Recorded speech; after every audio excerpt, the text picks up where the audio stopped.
Okay, so welcome to our CAQDAS webinar today. It's our 15th CAQDAS webinar this academic year, and I'm really pleased to be here with my colleague Sarah Bullock, representing the CAQDAS Networking Project. I'm Christina Silva and I'm the manager of the CAQDAS Networking Project. Before we get going, just to remind you that we have a few more webinars coming up before the UK summer on the 9th of June, the 23rd of June, and then a session on the 7th of July. So hopefully you can tap into those as well. And all of our webinars are recorded and are available on our CAQDAS YouTube channel. So do tap into those. We've also got a number of training courses coming up in the remainder of the academic year, and we're really delighted to still be able to offer some significant discounts whilst everybody is mainly still working at home predominantly, so do check out our website about that. Okay, so on to the business of today. Today, as I mentioned, is our 15th CAQDAS webinar, but it's the 5th in our methodological stream, and that focuses on cutting-edge methodological advancements of the use of digital tools to facilitate the analysis of qualitative data. And we're really delighted to have Dr. Normand Peladeau join us to speak about a topic that's receiving increasing interest across research sectors and academic disciplines, namely sentiment analysis. Normand is the president and CEO of Provalis Research, a software company that's based in Montreal in Canada, which has for more than 3 decades been developing analysis tools.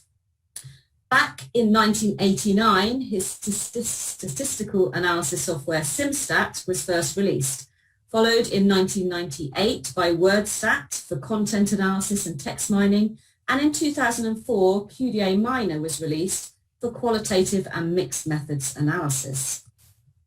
Apart from the powerful tools within these 3 individual products, they can also be used in combination with one another as a pro suite, so that multiple analytic approaches can be combined.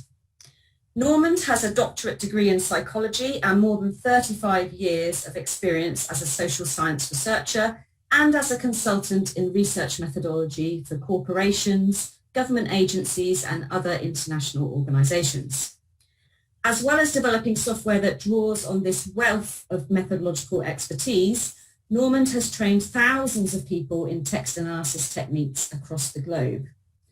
He's a long-standing friend of the CAQDAS Networking Project, and I remember really well when he first showed CAQDAS Miner to myself and Anne Lewins for the first time. Back in the days when video conferencing platforms that we've all become familiar with and reliant on over the past year or so were much less slick and reliable. I don't know if you remember that, Normand, but there were some technical issues in my memory for sharing screens.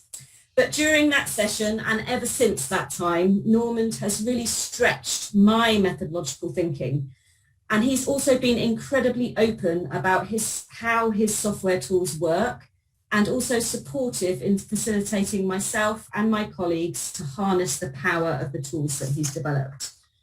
And his talk today really reflects this commitment to methodological rigor, as Normand will be opening up our understanding of the black box of sentiment analysis by discussing what's in it and how to do it better.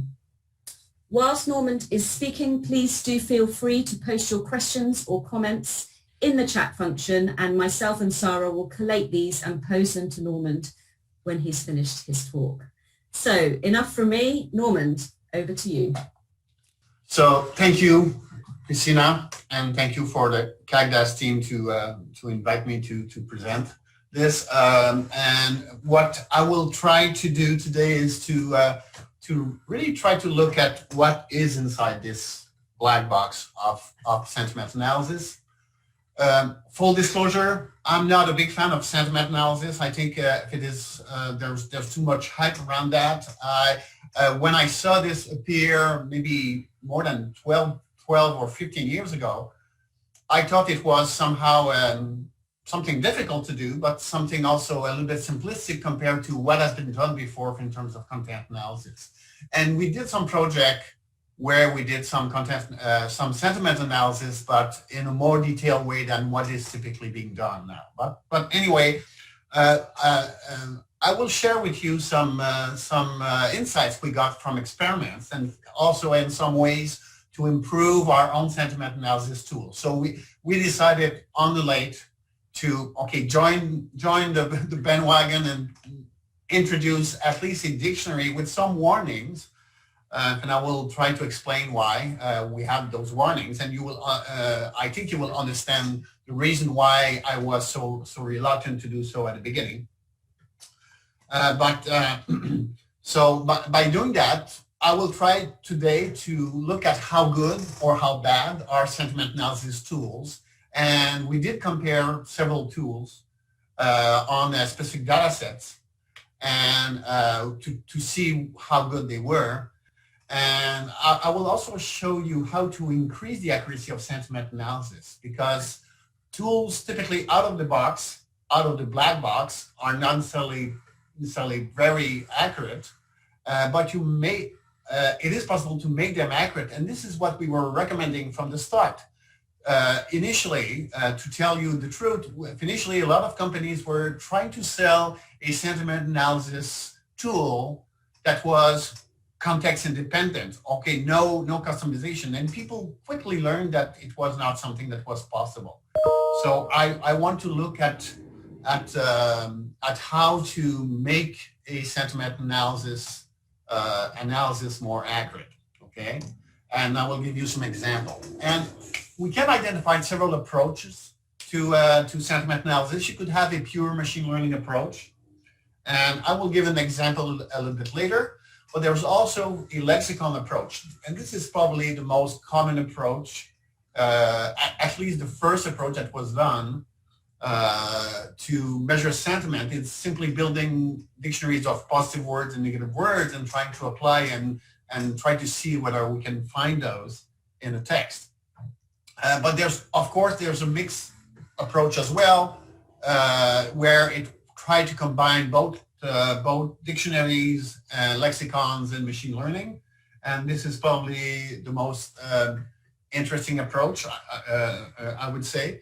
And I will be back also on that a little bit later. But the experiment we did initially, and I will show you an update later, but we started with several open source lexicons that were developed by different authors. Those lexicons are open sources. We did release in 2010 our sentiment dictionary version 1, and version 1.2 was there up to 2014, but also we used that as an experiment that was done a couple of years ago. And one specific thing that we will see a little bit later is that words that use some rules that the other ones don't have to take into account negation and double negation, and I will show you some example of that. And we also were able to use two commercial companies sentiment analysis engines to integrate that into the experiment. And I don't know how much words they use in their lexicons, but they do use lexicons as part of the process of categorizing sentiment. So in WordStat, when we try to measure sentiment, we take into account negation. This is something specific, and this is no longer accurate, but I will explain to you why. Typically what we do is that we look at sentiment words, but if they are preceded by negation, we shift the sentiment, because if you have the word satisfied, but it's preceded by not or never, you have to take that into account in order to measure sentiment. And it seems obvious, but it's not something that is done systematically by many engines. Okay, but and we decided to use a windows of 4 words. So if 4 words before a sentiment word there's a negation, then we flip the sentiment. But we also had to take into account exception to negation, so double negation, or things like not only, not nothing but, nothing less than, which will typically don't shift the sentiment. Okay, so they have precedence over single negation, and by doing that, we were able to more accurately taking those exceptions into account. Now, I told you that this is no longer accurate. We found that for positive sentiment, a negative word preceded by a negation, we found that within one word, so if it's the word immediately before, it will shift the sentiment, but it's not the case if it's 2, 3, or 4 words before. So we change it so that that would become one word in the same sentence. Okay, so, but that's small items that we found after doing some experiments on some data sets. So the experiments we did is that we collect 20,000 Amazon reviews, and I did ask one of my employees, and because we had several data sets from Amazon, and the thing is that those reviews came with a score, and we used the score to identify negative and positive comments. So 10,000 negative with 1 or 2 stars, and 10,000 positive with 5 stars. So we did apply all the, on those data sets, we did apply all those engines, lexicons, etc., in order to measure sentiment. And we did use a first matrix to measure accuracy by simply looking at true positive and true negative out of all the prediction so look at everything that was predicted as either positive or negative. We look at how many of those were actually accurate. Okay, this is a common measure that has been used by some people, and what if we do that, what we get is that we can see that the first 3 are the first 3 open source lexicons, and it goes from 66% to 76.4. Our own word stat was at 79%. Company A and Company B were actually much better at 83 and 91%. Okay, so one thing that you have to remember also is that the 50% here is that since we have a balance test sets of 50-50, then if you simply flip a coin, you should be accurate at 50% of the time. So we put in blue a kind of markers where randomness occur. Okay, so ideally you should be above that. Okay, but as you see, well, there's a company that seems to be quite good at 91%, and our own dictionary was better than existing dictionaries, the other 3 dictionaries, but otherwise it was not necessarily the best solution. But there's a problem with the way we compute that, is that we ignore, typically some of those tools will categorize several of those as either neutral or mixed. But we knew that they were not neutral, and they could be mixed, but they were overly negative or overly negative, positive or negative when we look at them. So we decided that we should look instead at the overall, the 20,000 comments, and see how they are related. So how the predict those, including the neutral and the mix. And you will see that it does give a very different picture. So this is Formula 1. And if I take into account all the items, I get something quite different. Okay, as you can see, Company B, which was actually the most accurate, is actually now even below chance. And the reason is that it classified most of them as neutral or mixed. Okay, and I can see that because there's a big white space here. So because prediction has been done only on about 52%. So 48% of the items have not been categorized as either positive or negative. And the other ones also decrease, but so the dark blue is the actual correct prediction. The lighter blue is actually a wrong prediction, and everything else is no prediction. And no prediction could be either because the software didn't find any word, or it found as many words positive or negative, because this is a typical way those engines will decide whether if it's positive or negative, is that it looks at the positive words and negative words, and if they are more positive than negative, it will categorize it as positive. More negative than positive, it will be negative, and if it's equal, it will categorize it as mixed. And if there's no sentiment words, then it is considered as neutral. But you have to know that neutral may be because the lexicon is not big enough. If there's a lot of positive and negative words that are not in your lexicon, then maybe you categorize it as neutral because you didn't find anything, but maybe it's because your lexicon is not comprehensive enough. So that is something that you have to take into account. But this company B, used different rules. And what they did is that if there was more than one word of the opposite sentiment, of the majority sentiment, it was categorizing this as mixed. So you could have 2 negative words and 20 positive words, it will categorize this as mixed. So, and this company did claim that they were more accurate, but in a sense, I would say that it is a little bit like this first archer, that's, yeah, he's more accurate, but is he better? He's not necessarily a better archer, I would say.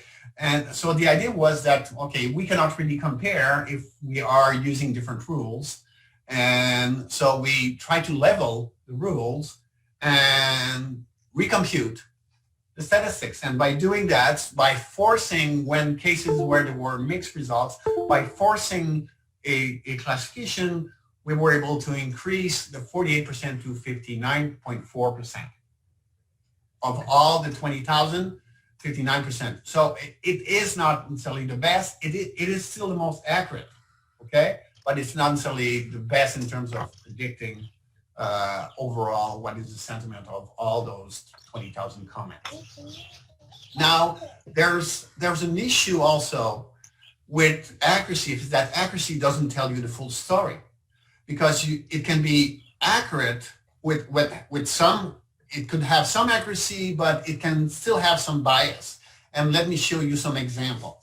And this is typically one matrix that is rarely presented by people who are discussing the accuracy of sentiment tool, and it's biased. So here we have an accuracy of 70% with no bias. So it can detect correctly as both positive and negative. So the score that you get at the end will reflect the actual sentiment, overall sentiment.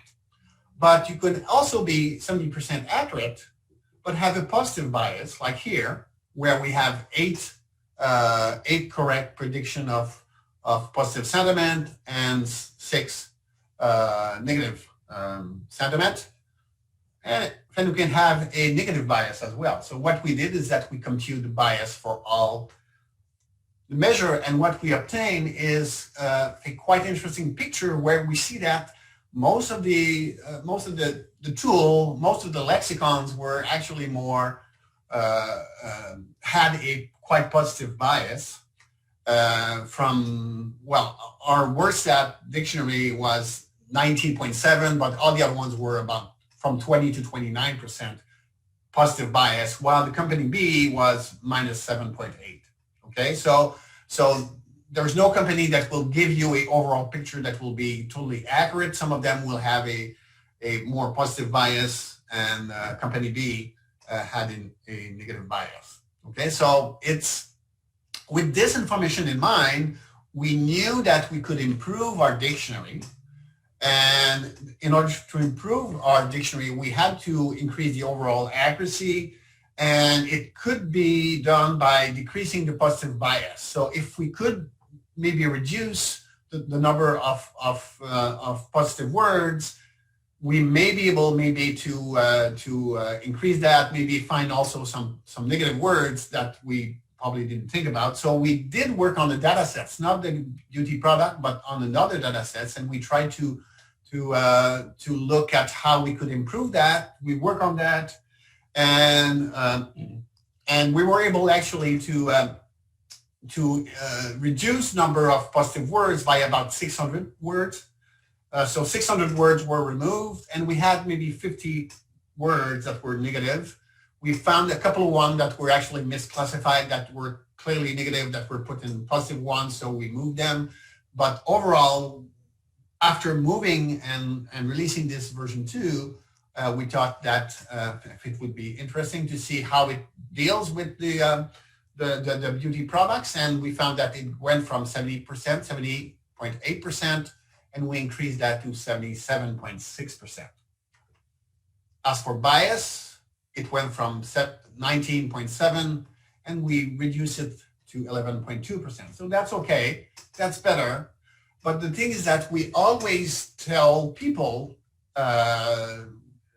despite of what they heard from some of our competitors, that they should customize and they should spend time customizing a dictionary, and this is how you will get good results. And so the next objective was to try to see how much effort is needed to customize, and we also give some guidance on how to customize a sentiment lexicon in order to get more results. And I did ask one of my employees to do that, and she took, I offered them several data sets. She chose a beauty product review data sets that contain those 20,000. And so I asked her to customize it by domain, so to customize the dictionary, the sentiment dictionary by domain, as well as to take into account the context of online sales. And if you do that, typically you should be able to increase the results. And this is what I will show you. So the first step that I ask her is to remove product or context-specific words that either describe the product, the service, the company, the outcome, any kind of things that are related, that are descriptive of the product itself, to remove those from the sentiment dictionary. And also to identify words that may be predicting the wrong sentiment. Okay, so this was the first task. Then we asked her to also add words that seems to be related to those scores, and that should probably be added to the sentiment, okay, to the sentiment lexicon in order to improve the accuracy. So we found several issues with our dictionaries. And one thing with beauty products is that they are often created to get rid of some issues, okay? And those are words that were in our negative sentiment category, and that were actually things that a beauty product tried to solve. So you have to remove those, otherwise every time they will simply describe the product that this will hide scars or reduce wrinkles, all of that will be categorized wrongly as negative when in fact it's only descriptive. So we removed several of those. Those are some examples. We also found that that several of those are related to the promise or the results, is that, okay, we want to decrease something, we want to make something vanish or disappear. So all those words were also in the sentiment dictionary, typically in the negative sentiment dictionary. And if we include those, indeed, those were not necessarily related to a negative sentiment, but more to a description of what the product should do, okay? So by doing that, we remove quite a lot of words, and we're able to remove quite a lot. I don't remember exactly how many words we did, but we also found that there were also several words related to instruction, what you should do to apply this product. And so we removed those as well. So all of those are words that may or may not be in a negative sentiment lexicon. And if you don't look at those, you will categorize a lot of things wrongly because of all those words. And we found the same thing with positive words. For example, we have comed, which we thought would match comedy and comedian, but also match comedogenic, which is usually not something that you want to see. Stainless steel is not necessarily positive or negative. Proof, okay. Waterproof, smog-proof, sweat-proof. We found that several of those words need to be disambiguate, okay. And one that was interesting was the word star. And typically,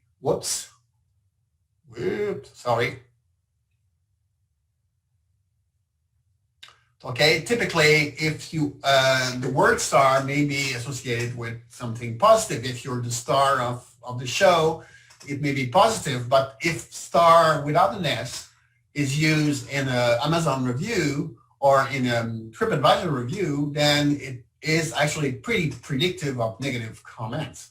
We actually didn't move it. We could have moved it to the negative sentiment, star without that, and indeed it would have increased the results, but we decided not to. We simply removed the word star and stars from the dictionary, and we also tried to disambiguate. And one interesting word also was skeptic, because skeptic was highly associated with positive comments. So we look at that and we found that it was often preceded by a past tense verb. I was skeptic, or we were skeptic, okay? And we actually had rules in WordStat dictionary so that if it's preceded by was or were, then categorize that as positive, etc. Okay, so when you look at how words are indeed associated with some sentiment or some scores, this is where you find some surprises sometimes. And if you go back to the text, then you are able to make those distinctions and disambiguate the use of some words. Okay, so that was an interesting thing. Then the second task was to add some words. And let's see. And we found a lot of negative words that were not in our dictionary that were actually quite specific to beauty products that could be used for something else, but that were not in any dictionary that we found actually. And many of them were associated with negative scores. And as you can see, well, greedy, gooey, manure, okay, allergic, okay, flammable, chemical. Chemical is not necessarily bad in some industry, but in the beauty product, if it has a chemical smell or something like that, then it may not be positive, right? So we added those words. We also found one thing in the context of an online order of products. Well, there was a question of return call or calls, especially the plural form calls. I often, when I present this, I often ask people, how many of you calls many times Amazon to tell them that you like the product? Probably not, right? So contact, reimburse, send it back, notified, authorize, warranty. So every time they talk about those, it is actually negative. Well, not every time, but most of the time. And we've also found, this was interesting, we found also that every time they were making reference to the pictures, photos, the publicity, the ads, it is usually because they were stressing the gap between the ads and what they got in terms of product. And we found that they were positively associated with negative sentiment. So we decided to add those in separate categories, but categorize it as negative. When they mention any reference to advertising, publicity, photo, and then it's probably negative. Those are positive words that were not in our sentiment dictionary.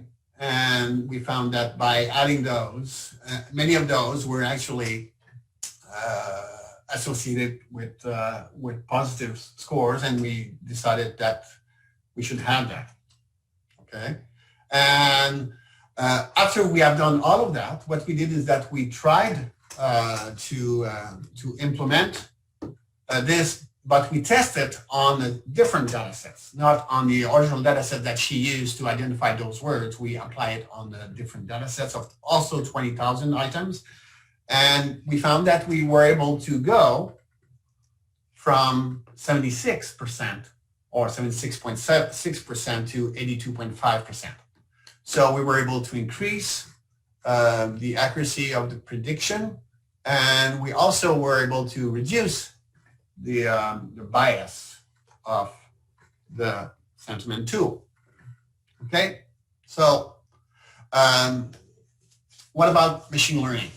Okay, so this is the second approach, and the mixed approach would do a training, but typically it will do that on the words that are part of the lexicon in order to focus on those words only and not include all the words.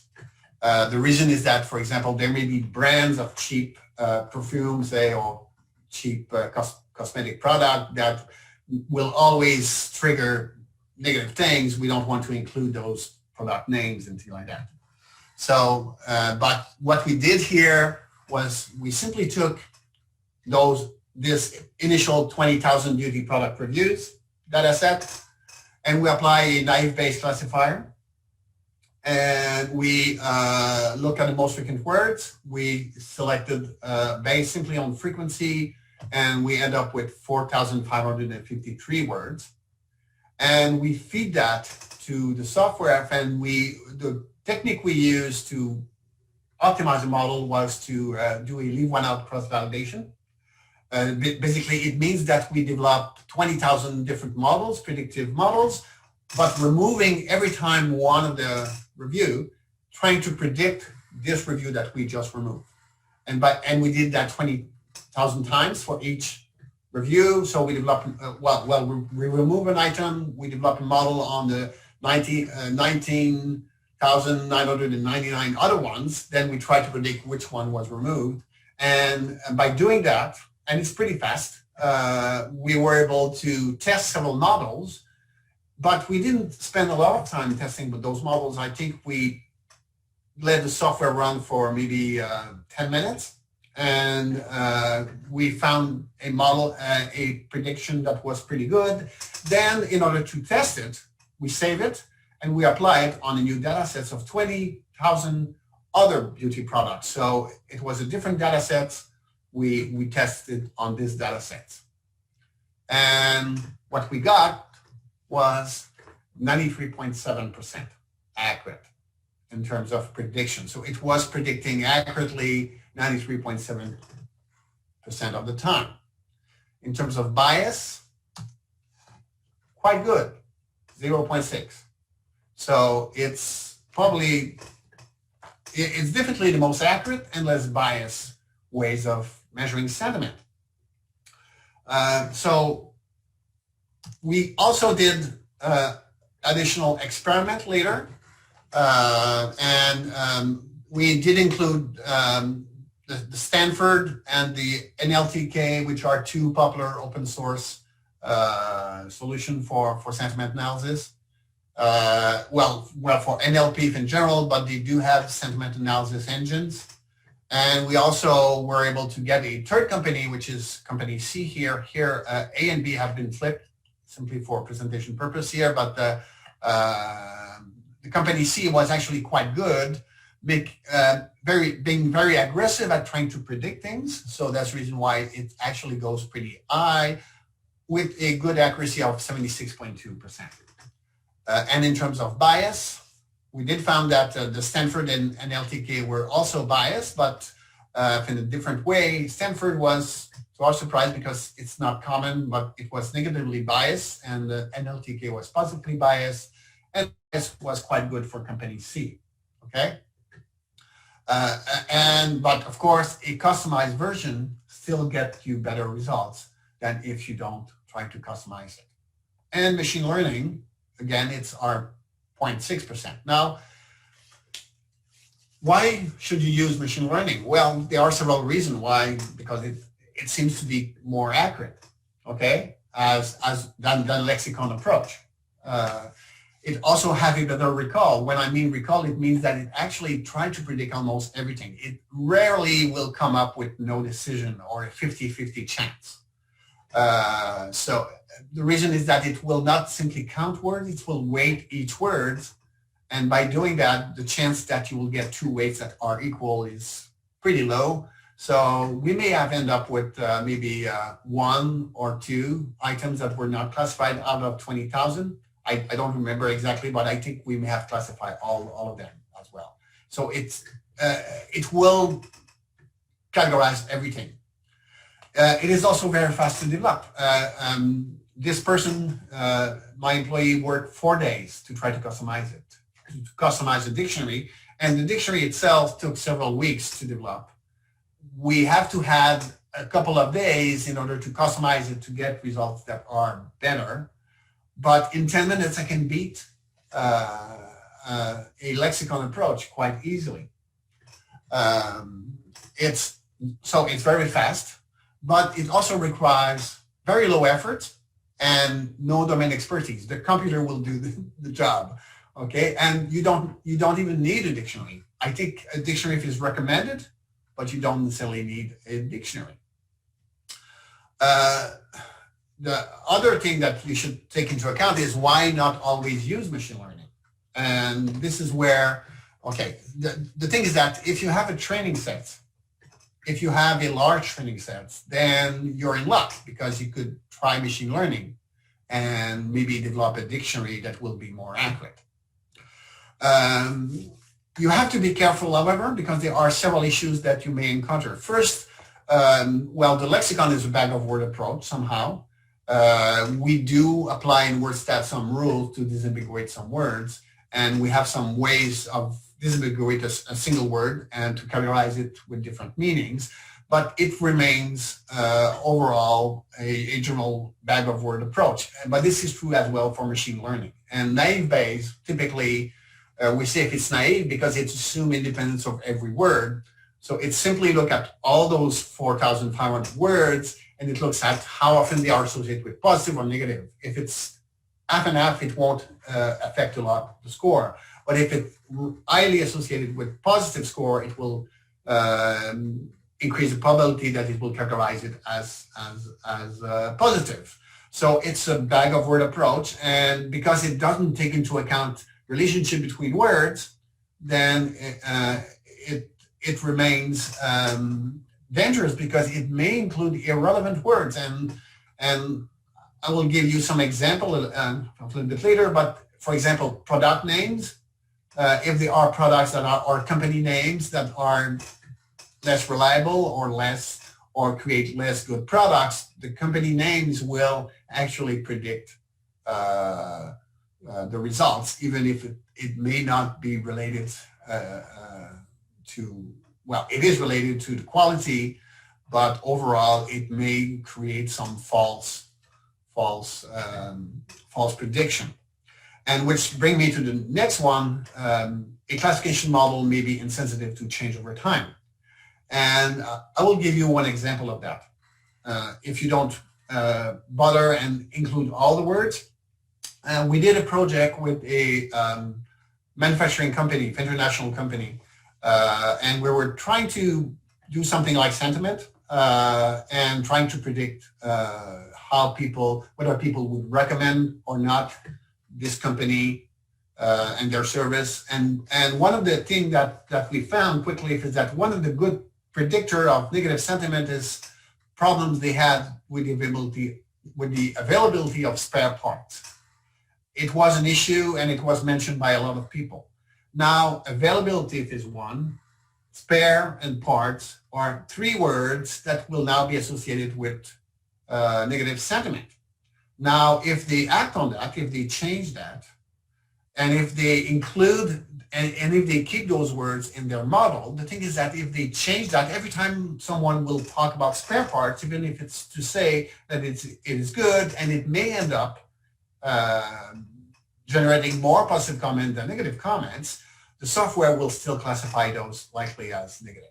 So this is one problem that you may encounter if you don't, if you include all the words and don't take into account that it may make reference to a specific product name, a specific feature of the software or of the product that may change over time. Battery life may be bad for a cell phone on a specific model, but in a couple of years, they may increase that a lot, okay? And people no longer complain about that. But if you still have this as one of the predictor, then later when you will try to apply your machine learning, you may end up predicting the wrong sentiment because you had that when you developed that. And there was this issue when you developed this model, okay?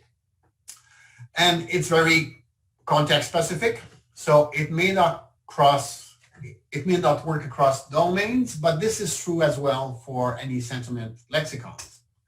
And to give you a clear idea, we did improve our dictionary of WordStat dictionary. Now it's version 3. We did improve it a lot. We did have a few things. We did found a few additional ideas that we didn't talk of before, and it did give us a better results than what you saw here. But if we apply, and it's good, but for any products purchased online or any products that you purchase, while we tried to apply that on human resources just as an experiment, and we found that it was pretty bad. So it's always domain specific and context specific. There's also the issue of black box. Quite often it's hard to explain what's going on. And naive Bayes is not that such a big black box. It does include, say, I had it 4,500 words. It did include all those 4,500 words with different weights, and you could actually have a list of all the weights and see how words are associated with different outcome. But let's talk about deep learning, for example. Deep learning, it become impossible to explain why some comments have been categorized as positive or negative. It is actually, for many people, it is a reason not to do some of the machine learning algorithms that seems to be to work pretty well, but they would prefer something that they can explain, that they can actually make sense. And there are several examples. I remember if in the military area, they don't like those machine learning that come up with good prediction but cannot be explained. They prefer simpler machine learning approach like decision tree, etc., because they can actually make sense of it and understand the logic, how something has been categorized in a specific way or not. And you also have to be aware that sometimes it won't work. And I've seen situations in my life, in my experience. I've done a lot of machine learning with some companies and some researchers. And there are situations where no matter what you try, you will not get good results. And if I try to predict a binary outcome and I come up at 50%, I can actually end up, it's actually similar to flipping a coin. But I've even seen with one of our competitors, actually, they were predicting, most of the comments were positive, but they were predicting almost all comments as negative. And so it's not simply chance, sometimes you can be below chance. I remember actually one person was asking a question on a blog about how accurate are those sentiment analysis tools.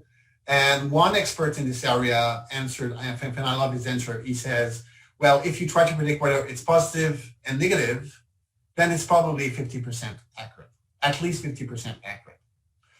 But the thing is that I know that there are situations where it's not even 50%, it's below chance, okay? So that's the issue. Since then, we did found several other aspects.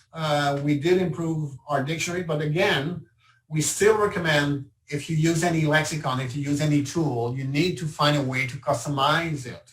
You need a way to assess how those words in the lexicon, if it use a lexicon, how they are associated with some outcome, and maybe identify those words that should be removed or words that should be maybe put in a different category. Okay, so we did improve, but we still recommend people, okay, don't use our dictionary as is, customize it, and if you do that, you will get more accurate results, and that will be and you will be happier and have more confidence in what you will get as results and what you will present. On that, thank you. And if you have any question, feel free to ask. Thank you so much, Normand. That's a full overview of something I didn't know very much about before, and personally have learned a lot. So thank you so much. And on behalf of everybody here, thanks for talking us through it. We've got a good couple of questions, both from attendees and also from Christina and myself. If anyone thinks of any more questions, do post them in the chat as we're having this discussion. Mark asked Normand, he says, like Normand, I've always been very skeptical about sentiment analysis, mainly because of the context issue, as well as the inability to take emotion into account. Despite this, sentiment analysis is now used extensively. How is it that so many people have such faith in a process that is often clearly flawed? Any thoughts, Normand?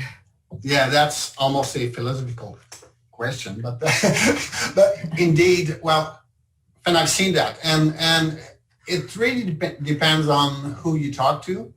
I know that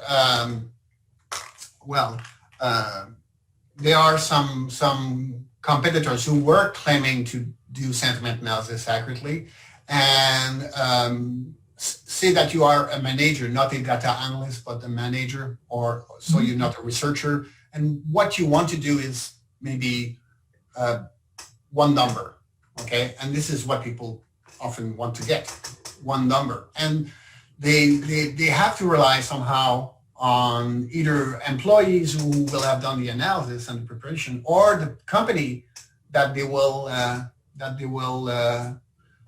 from which you will purchase a solution. And one of the things is that I do hate the word solution, because it's a tool. Whether if it's a solution or not, it's something that should be proved. But and I remembered, if you do purchase a product in one of those, and one of our competitors, we kicked them out of a few places. And so we were able to actually see what kind of thing they were doing, and it was costing this company, not the competitors, but a company that was using this, something like $200,000 per year to do sentiment analysis and a few other analysis on their data sets. So if you pay that amount,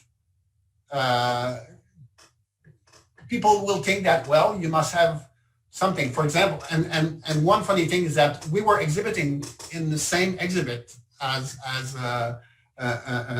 exhibit room as them at some conference, and they came to us and we were telling them, well, sentiment analysis, you have to be careful, you have to customize, you have to take into account the context. And they were looking at our price, and the commercial price is something like $5,000. But then they were going to the next booth and they were telling, oh yeah, we can do that, and it costs $200,000 per year. So this guy must say, okay, they must have something because it's so much expensive, when indeed it was not necessarily more better. And we found actually that that the company that was using the solution thought that it was not good. Okay, but again, because it's more expensive, sometimes large corporation, at least large corporation, will think that it's good. And the other thing also that doesn't help is that quite often people don't have the ability to get the results back. And it was the case for this company. I asked this client who was using this other product, okay, can we get the results? What has been predicted as positive and negative? And he says, no, it's not possible. You have to trust that. So if there's no ability for you to get all the results, not some results, because it's easy for me to show you only the results that I'm sure are positive or negative. So it's quite easy to do that, but it's much more dangerous for a company to show you all the results. But that's what you need to do to assess whether it's good or not. And that's also what you need to do if you want to improve that, to customize it. Okay, yeah. So that's So that's for companies, but for academic users, well, of course, some people cannot be experts in everything. Sometimes they take some shortcuts on some aspects of their research, and maybe they will use the NLTK, or they will use some other technique because it is available to them, and they won't question whether if it's accurate or not because all the other researchers are using it. So that's a shame, but that's part of the game, I think. Quite often when people do some text analysis, I do co-chair a conference, a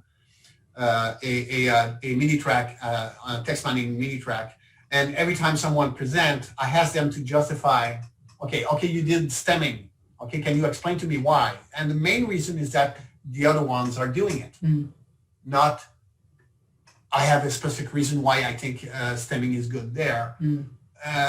I'm doing that because that's what people do. Yeah. And that's probably the worst response that you can give me. Personally, I don't like that. You should be able to have a justification why stemming, you did stemming or lemmatization or something that. We found that for lemmatization or stemming would actually introduce some noise when you do sentiment analysis. But people do that routinely. And they will put stop words and they will use stop words, but they also, in those stop words, there's all those negations that you have to take into account. And it's easier to not take into account, but simply do what the other ones do. So long Thank response, editorial response on how to do good research, but for sentiment, and I think also that some people don't need that. I was asked to a WIPOR conference to do something on sentiment again, and I was telling them different ways to avoid doing sentiment analysis, and there are many ways you can avoid that. Ask a question, ask a score, use a score that will be more accurate than any sentiment analysis done on the text. Separate the questions. Ask what is positive, ask what is negative. And you will be able to describe separately what is positive and what is negative. And if you do that, you won't have to identify the topics and try to identify the sentiment in a single unstructured text and try to relate those. So there are ways to avoid that. And in one case, we were asked that also, and we ended up we did develop a sentiment dictionary, but we ended up with 20 categories of negative aspects or attributes, and another 20 or 20 something attributes, positive attributes. So we were able to give something that was much more precise. And some sentiment analysis tool now allow you to categorize things into anger, sadness, or something like that. But and that's a little bit better, I would say. Not necessarily easier, but it's better, more precise in terms of, or more detail, I would say. Not necessarily more precise, but in this case, we thought it would be more interesting to have the reason why they are satisfied or not, because they have a score of satisfaction. But now I can tell you, because it was about course evaluation, because the professor was boring, he was disorganized, or they like it because he was fun, he was this. So we had 20 something categories for each positive and negative. Yeah. So I thought it was more challenging, but at the same time more useful. Great, thank you, Normand. A couple of other questions here. So we have one about language. So whether these tools deal with languages other than English, the tools that you've been discussing. So for example, Chinese in particular. Okay, when you use a machine learning approach, you could work with any language. Okay, so language is not an issue. Although if you have a mixed approach or a lexicon approach, you need to have a lexicon of positive and negative words, at least to select. Okay. In our case, we do have a French dictionary that uses the same principle because we have the resources to do that. and it's quite resource intensive to develop a lexicon. There are existing ones, and but you have to be careful as well. One of the lexicon that I presented, they come up in something like 20 different languages. But what they did is that they developed the English version and they Google Translate the words. And we simply looking at the French translation, I say, oh, I will never use that. Okay, so you have to be careful. It has, and again, you need to customize it anyway to the specific domain, but it can be done. And we have some people who have developed dictionaries for healthcare service, for example, and they are looking at sentiment somehow. And we taught them how to do it correctly, and well, they are satisfied, but they spend a lot of time. And this is also to go back to the question before. It's easier. Well, people don't want to hear that they will have to work to get good results, and this is what we say to people: if you want to get good results, you will have to work. And for lexicon and sentiment analysis in your language, you have to do that. Yeah. In our case, WordStat up until now was working with all European language, but not necessarily with Chinese and Japanese. But we will have a version pretty soon that will do that.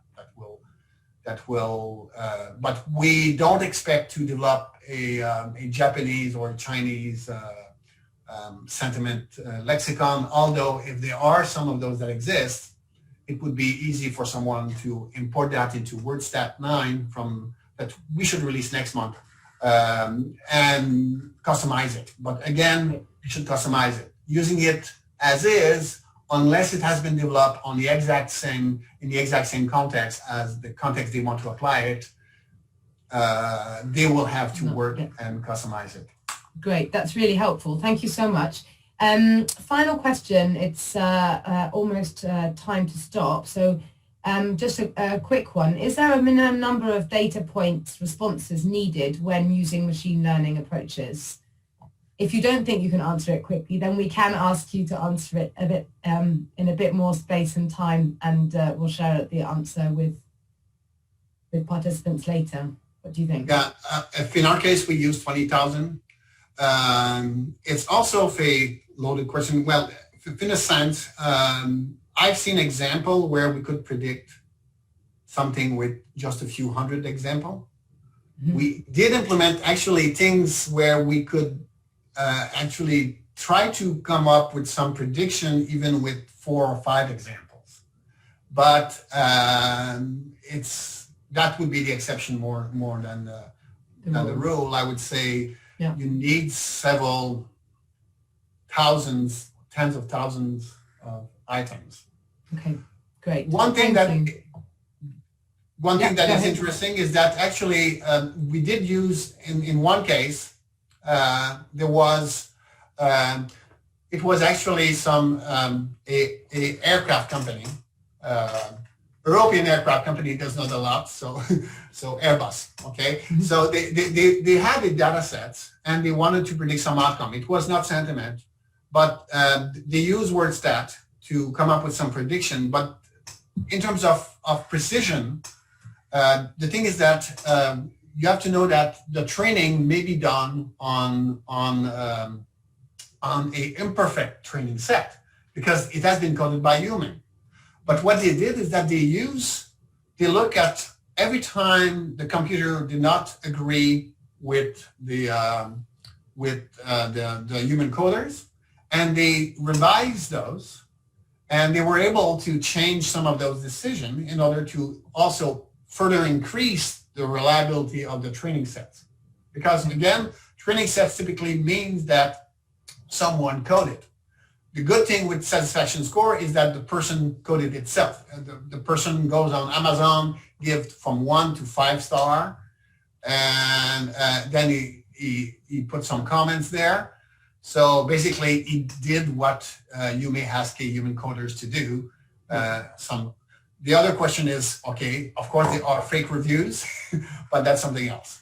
And trying to predict fake reviews is not necessarily something that is easy, but I leave that to Amazon and to all those online sites to try to identify real